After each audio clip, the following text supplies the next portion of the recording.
Hello once more. I think I talked a little bit about the mind last time. I was going to get to talk about thoughts today. What are thoughts? Are they yours? That's a good question. If you're not the mind, then are your thoughts yours?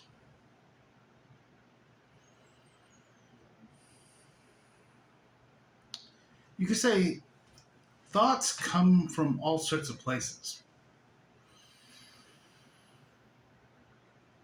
You're always picking up energies all around you. You're connected to mass consciousness as well. It has a heavy influence on you. The mind is always picking up information. Let's talk about a little about the mind first. What's in your head here?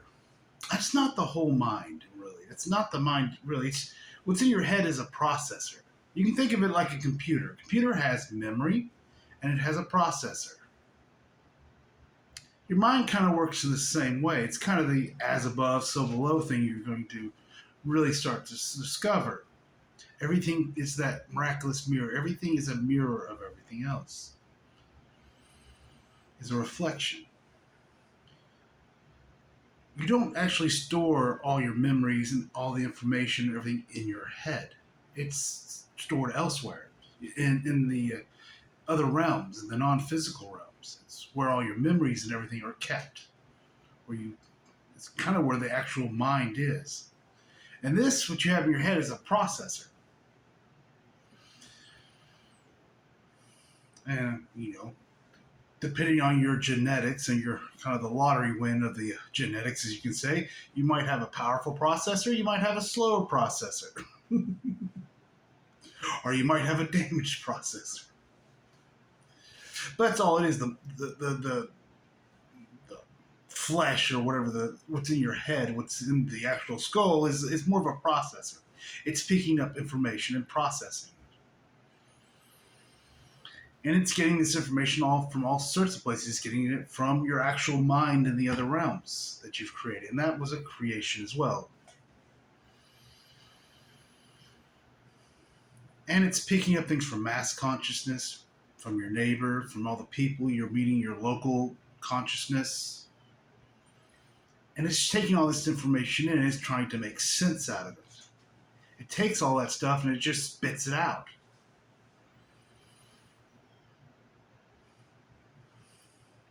I was told once, thoughts are like farts. You can see them that way. They can be smelly and strong for a minute, but they don't last long. You can say thoughts don't have a lot of energy behind them. This is why stuff like The Secrets or creating with the mind is very limited. It has very little potential. Because thoughts are linear. They're very short, very boxed in. They don't expand. They don't grow. They have a little storyline. They play it out, and that's it. Not multidimensional. They don't exist in the and. They're very singular. So you're picking up all this information. Your mind's trying to make sense out of it. It's going back and looking and trying to. This is where symbolism comes in because the mind, if it doesn't understand something, it'll put a symbol or an image, a color, or something to it, trying to make sense out of it. What it doesn't understand because it sees everything limited and linear. When it has multidimensional information come into it, it doesn't know how to, it can't process it. It takes it and it turns it into a linear.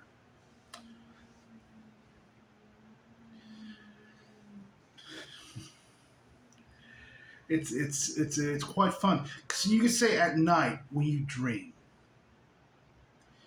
at night when you go to sleep, you actually go out into the other realms. Then you may some people recall and some people do not recall the dreams, but everyone goes there.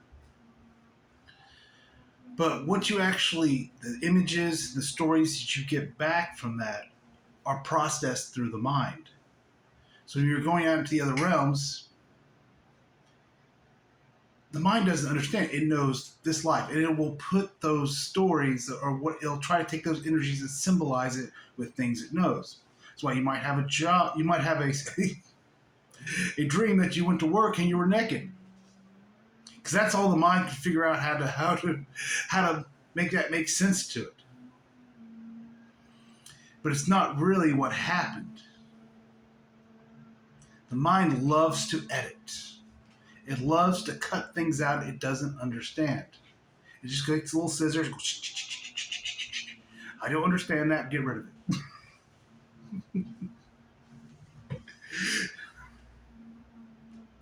And you'll see it, people who are stuck in the mind, that's what they do. They don't understand it. It doesn't exist. They'll cut it out. Oh, you're a loon. You're crazy. Because my logic tells me you are. There's no more than the box. No, thank you. Go away. That's what someone who's really highly into the mind sees. They enjoy the editing because it makes things simpler for them. Or really, it's not. It's just it's actually more complicated than the truth. So you have all these things coming in. They're being edited or filtered by the mind. They're being edited down to a linear story. That's why when you do have a dream or a dream at night, you don't really need to focus on what happened in the dream. Feel into it. What was the energies? What was the multidimensionalness? Because it's still there. Even though the mind didn't show it to you, it's there.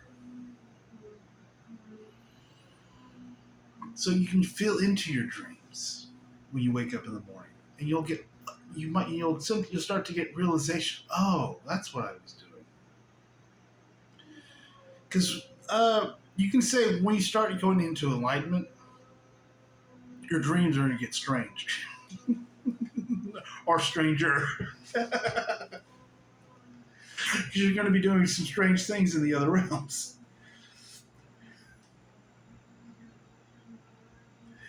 So just be aware that the mind edits. The mind cuts things out. The mind simplifies things. It tries to take imageries. You might have a dream about somebody you knew in college or in high school.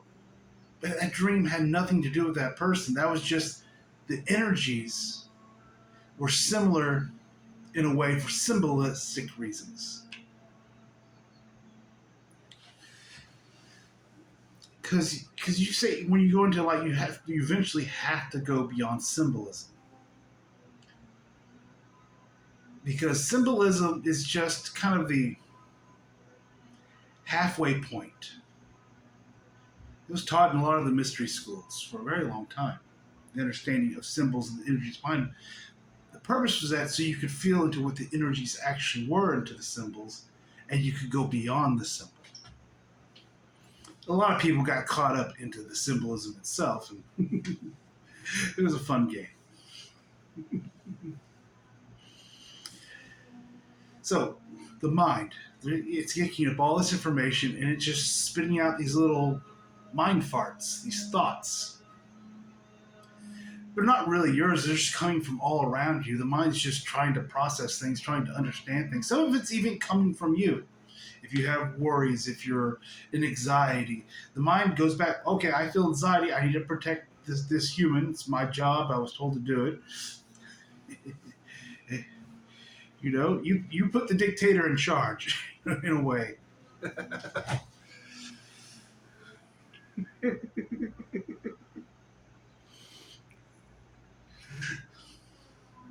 So it comes down to the point where you realize the thoughts you have aren't really yours. They never were, but you chose them. You can say, as soon as you choose the thought to be yours, it's yours. It's that simple. As long as you're aware, oh, the mind's going off. I'm not the mind.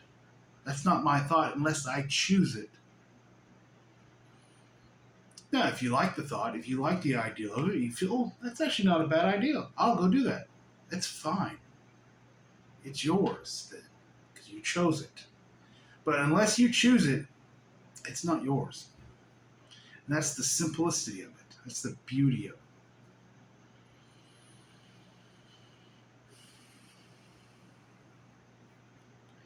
You can say doubt comes up.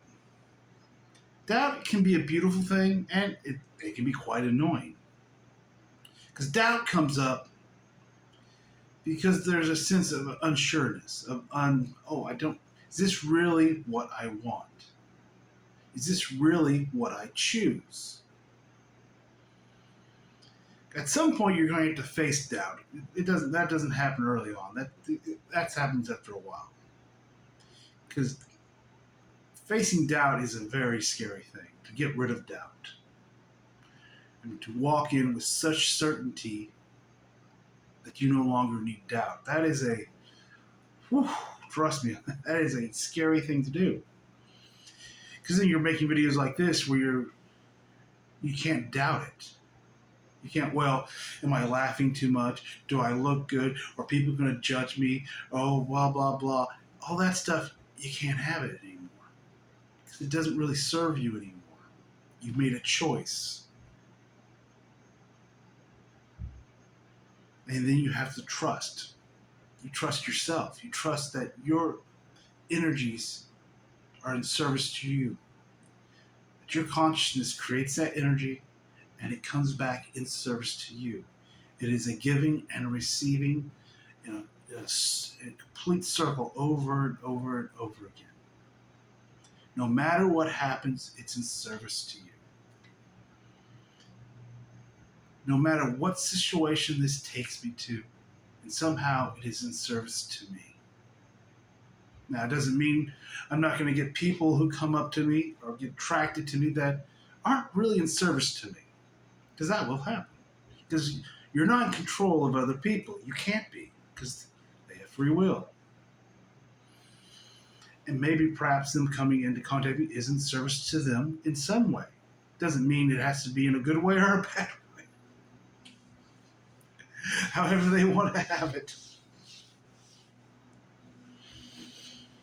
That's when you just take the responsibility of it's not mine unless I choose it to be mine. Same as my thoughts. Their drama is not my drama unless I allow myself to take it on. My truth is not their truth unless they allow it to take it on. There is, I will always say, responsibility. It is beautiful, and it can feel overwhelming when it's new. Because, everything like I said, that wobbliness of new. When you start taking on responsibility for yourself for the first time, you're gonna get a little bit of. But the way energies work, it will not overwhelm you. You designed it not to overwhelm. Now, the human's going to debate that. Because the human's going to think it's overwhelmed. Because the human feels if it can't guarantee safety in writing, in concrete writing, like I know exactly what's going to happen, then it feels overwhelmed. It's an interesting thing to be aware of. At times you're going to feel that you're going to think you're overwhelmed, but you're really not. One thing enlightenment shows you is how strong you actually are.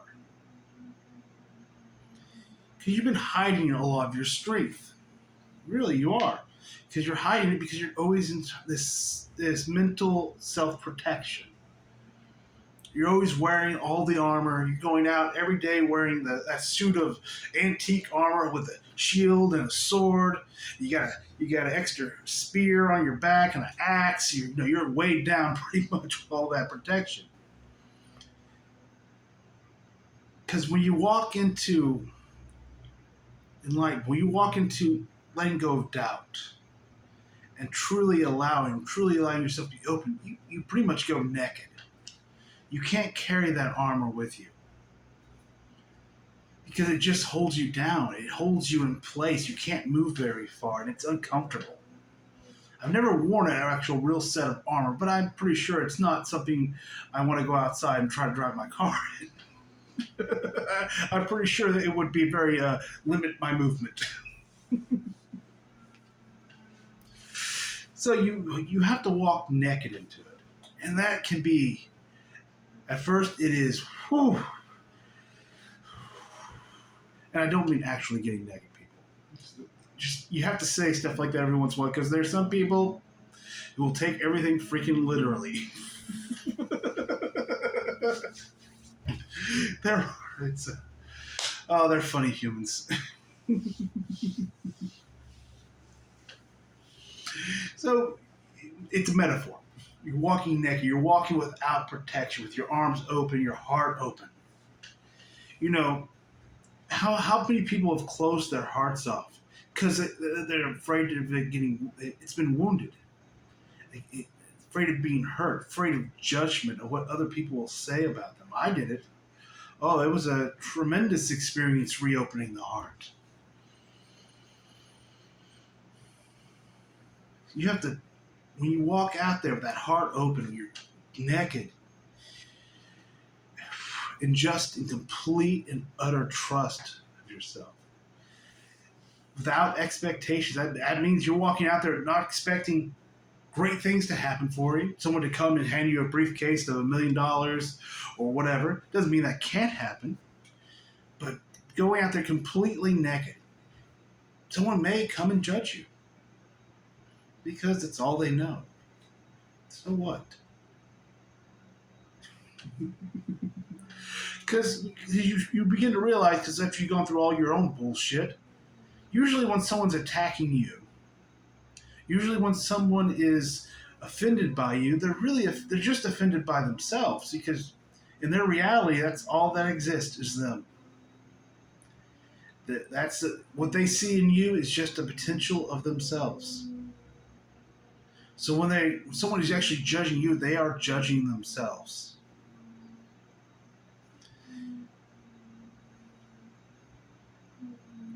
And that's kind of a thing to see, because you see where their pain is, where their hurt is, what they're truly afraid of when they're doing that.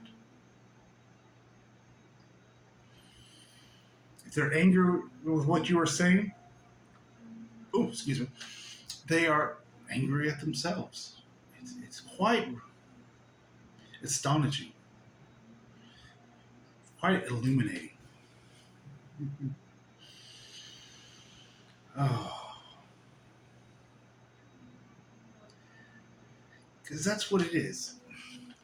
That's enlightenment. It is illuminating. It is reach. It is awareness. That beautiful light of yourself.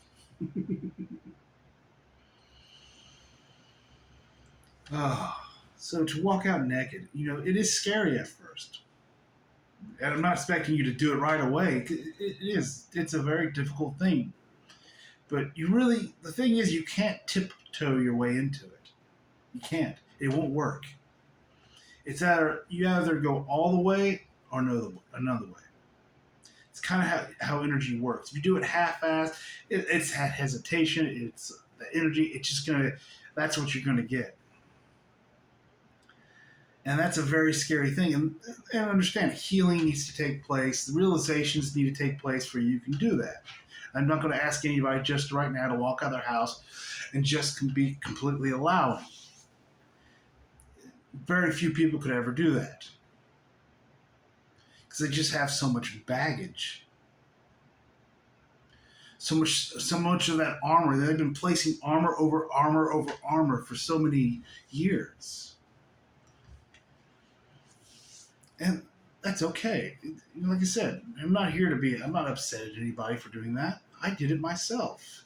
It's understandable. But it's time to be honest about it. It's time to be, don't. I should talk a little bit about judgment. It's okay to see things about people. To see someone and realize they're wearing dirty clothes or their hair is unkempt. That is not judgment. That is just being aware. Judgment is when you say, oh, This person has his beard's not isn't the way I like it, so he's a bad person. That's judgment. But being aware of things is not judgment. Being aware that somebody is a crook, that they have stolen from the past, that is not a judgment. That is a that is just seeing what is. And going by their past actions, I probably wouldn't hire them unless they had proven to me that they had actually changed. That's not a judgment on that person. It's realizing that they were in a cycle, and I know how difficult it is to get out of cycles. Trust me, I think you would do as well. When you get locked in that cycle over and over, playing out the same story, the same energies over and over again, it's very difficult to get out. And just realize that somebody's in that cycle, and probably if you don't want to get caught up in the drama of that cycle, it's probably best to send them somewhere else where someone doesn't mind playing with that drama. Doesn't make you a bad person. Like I said, I'm not here to partake in other people's dramas. I've done that for lifetimes. If the other people want drama, they can keep it for themselves. But a little drama here and there, it makes life. It's the spice of life. So you're not going to ever have a life that's completely drama free, because you're going to get bored. Humans are beings of experience. They're always wanting a new experience. So this is why it's best to be aware of it and go do the things you want to do. And you don't mind a little drama here and there popping up. It just keeps things interesting. Adds a little color to the story. It's not a bad thing. Only if you get caught up into it, and only if you take on the story as your own. Then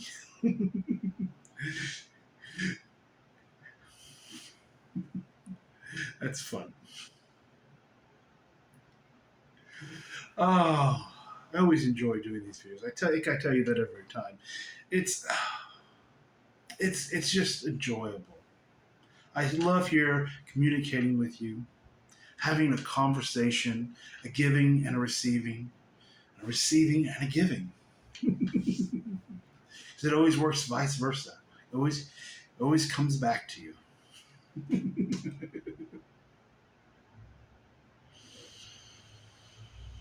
I think I was talking about thoughts.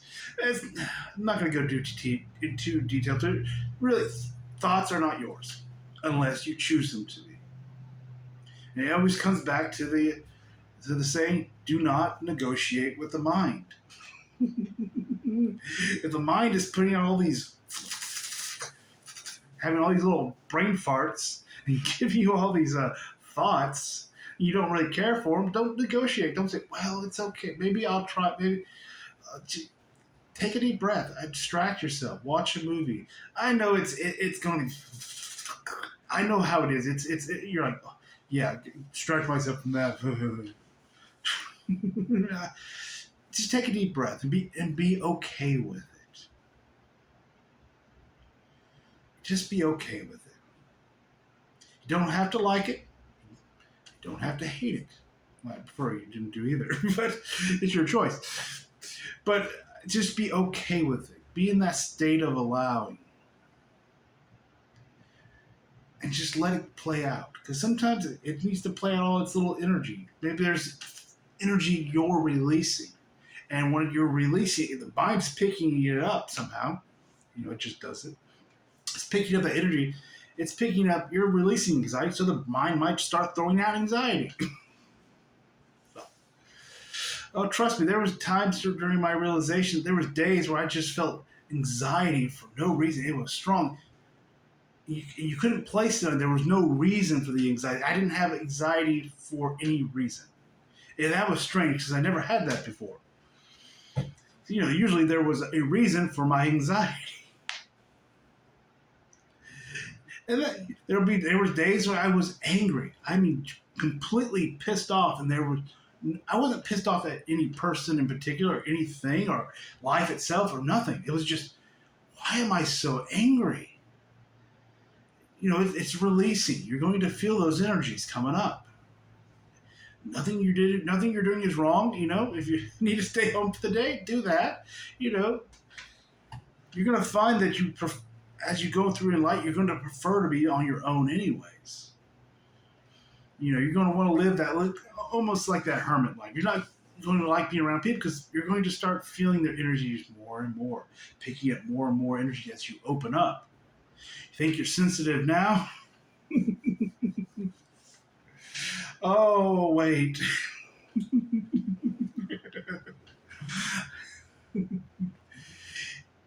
Because you could say life doesn't really get easier as you go into enlightenment.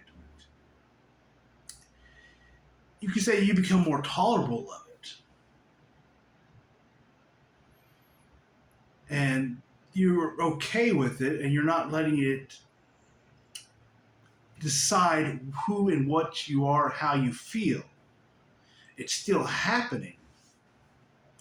And it's not that there's this sense that everything goes right in the world, because as you go into enlightenment, what happens is you become more aware, way more aware than you were before of people and how they act. And as you realized how all those energies were affecting you, you start seeing it in other people. And you can see those cycles of energies that they're playing out, that they're stuck in. And part of you wants to go and just tell them, hey, you're kind of this stuck energy. You're not really aware of. You're playing out this story back and forth. They don't want to hear it. They really don't. Most of them will get very offended. You say, how dare you? That's not true. Because they're unaware of it. You're trying to tell them about it. They're not going to like you very much if you do that. And it's not very compassionate of you if you do it. Because the contrast becomes even more. Everything becomes even more contrasted. Because you think, it's the end of duality. But with the end of duality, the end of separation, everything becomes more contrasted, more separate than it ever was before, in a way. You see all the finer details. It's like going from me, like taking my glasses off, everything's going a little blurry, to I put my glasses on, and everything becomes way more defined. And that can piss you off. You start seeing a lot more things you didn't see before. You start seeing things in people you didn't realize were there before. You're seeing the games. You're seeing the vampirism, that energy vampire. People who are draining energy from other people, playing games with other people. You can see how they're trading drama back and forth, like they're tossing a baseball or basketball back and forth to each other, just playing it out. They're stuck in this cycle. And it can become quite annoying, quite infuriating. Once you realize everybody is God also, everybody is a beautiful being. And you go to a fast food restaurant or a gas station or something, and you get something to eat, and that clerk's like, doesn't say hello, doesn't say anything to you. That can piss you off. You're like, you just want to say, I am that I am, an embodied master. You are a God.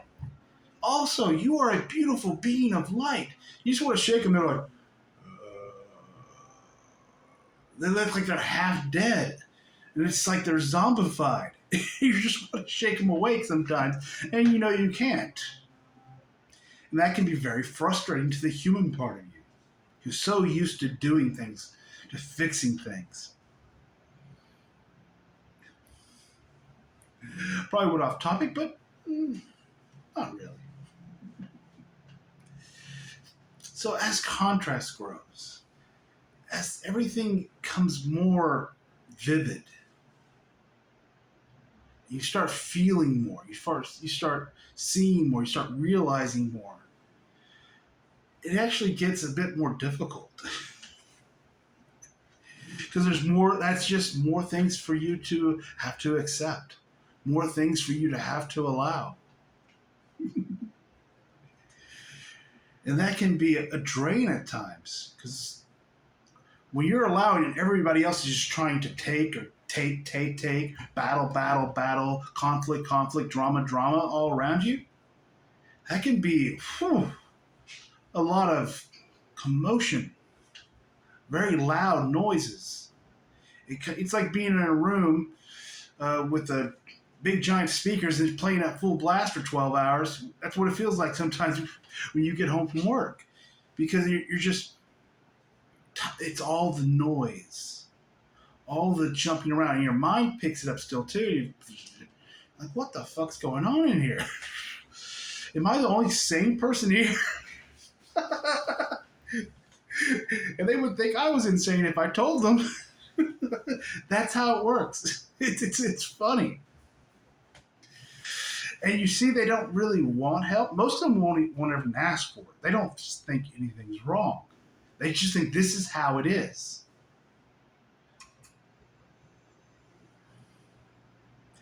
Because like, even if someone's being an energy vampire to drink, you can't really go up to us, hey, you're draining other people's energy. You're using other people. I've been seeing this energy. They're just going to get offended by it and say, how dare you? So it's best you have to put boundaries up all the time. You always have all these boundaries up because everybody's trying to take. Not very many people are actually really that giving. There are some, but some people give way too much. There's sometimes you'll see people who just give too much and they never receive. And those people you just want to slap across the face and say, hey, stop giving everybody everything. Those are kind of the things that happen. It can go both ways. You're like, oh, yeah, everybody's like, oh, he's such a nice, yeah, because y'all are all takers and he's a giver. And you're like, you just see the imbalances of all the situations going on. And you just want to like, okay, not mine. That's where he is, not mine. Same as the thoughts. It's not yours and let you take it on. It's why we say the master stands behind the short wall.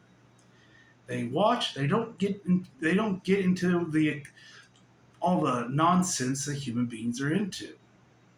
They allow. They have compassion.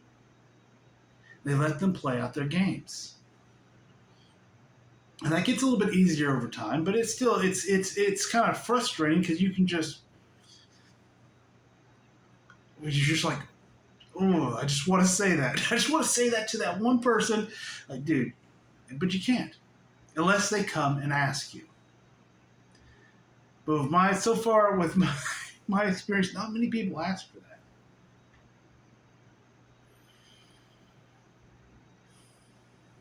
I've only had a few people ever come to me. Now, sometimes, which I've had happen, people will be attracted to a master. They won't know you're a master. Not like I don't go around telling everybody I'm enlightened, because the fuck, who cares? Put it me, if you told my human self 7 years ago, I'm enlightened, I'd be like, okay, that's something that those Buddhist fucking people did, because that was like my reaction to what enlightenment was. I didn't know what it was. I said, what is fucking enlightenment? I don't know what this is. That's something those Buddhist people do. They sit in a cave and meditate all day or something. I don't know. I walked away. I would have walked away. Oh, this is a rambling video. Hope you're enjoying it. I am. I was like, let's ramble. Let's just go and have a beautiful rambling conversation. Really, is it going anywhere? Maybe it is. Maybe it's not. But all is well.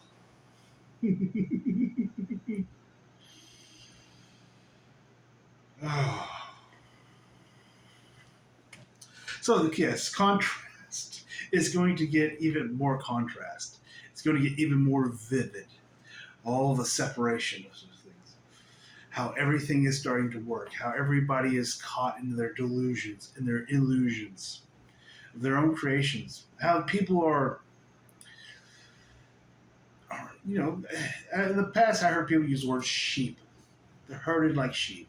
Because they're how they are controlled by their own energy. How they've given up their starring role in their movie and are now playing a side character, or sometimes just even an extra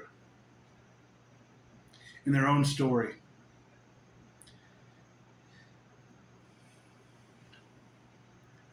it's you could say it's sad in a way, but I know the experience that it comes from it is immense.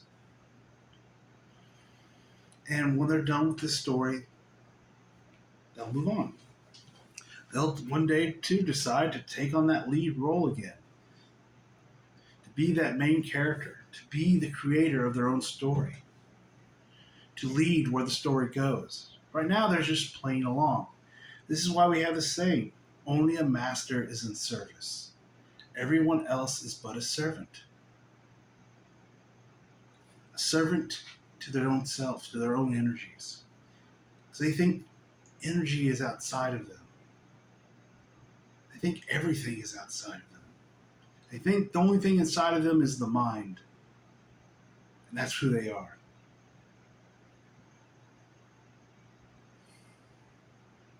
They're trying to figure everything out through that limited mind and wondering why it's not working. Why the mind is now becoming so drenched in information. There's more information available now than it has ever been before. And people are wondering why we're having mental problems at the time for people. The mind can't handle it anymore. It's being overtaxed. All this information, all this stuff coming in, it's trying to process. It's breaking up. It's falling down. It's trying and trying to hold on. This is why I see artificial intelligence, the mind going obsolete. It's a beautiful thing.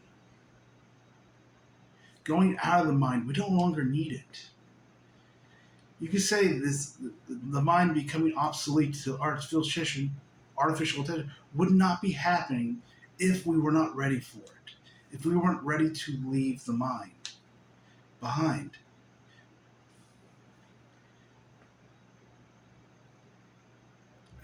It's a beautiful thing that's happening now.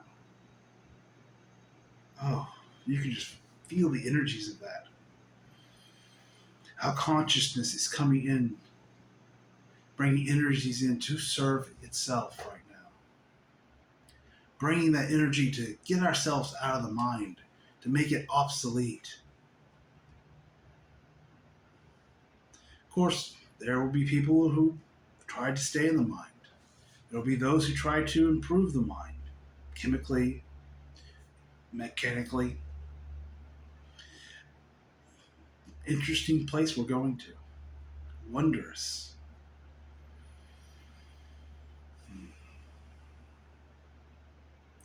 It's going to be interesting times here on this planet, going forth. I tell you, the realizations that humanity is about to have are fantastic.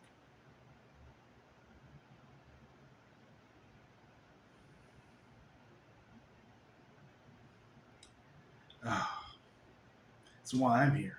That's why I chose this time period. I waited on my realization many lifetimes so I could be here. I had extra incarnations, you could say, where I willingly went into those lifetimes saying, I do not want my life, even though the energy was right there for it. I denied it because I wanted to be here at this new dawning of this age of machines, this age of consciousness. Because both were coalescing, both were existing together. You're going to have the machines, the time of machines and the time of consciousness. They're going to coexist. Because you really couldn't have one without the other. Linear, mechanical, expansional, that multi-dimensionalness consciousness. Because like I said, it's the rule of two, as they say. There's always two. Everything is dual. And at the same time, it's not. Everything is neutral. It's the paradox. But there is no paradox.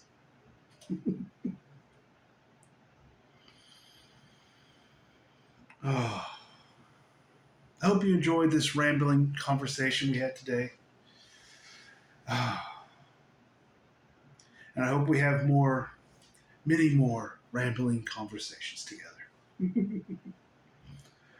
Until then, y'all have a wondrous day.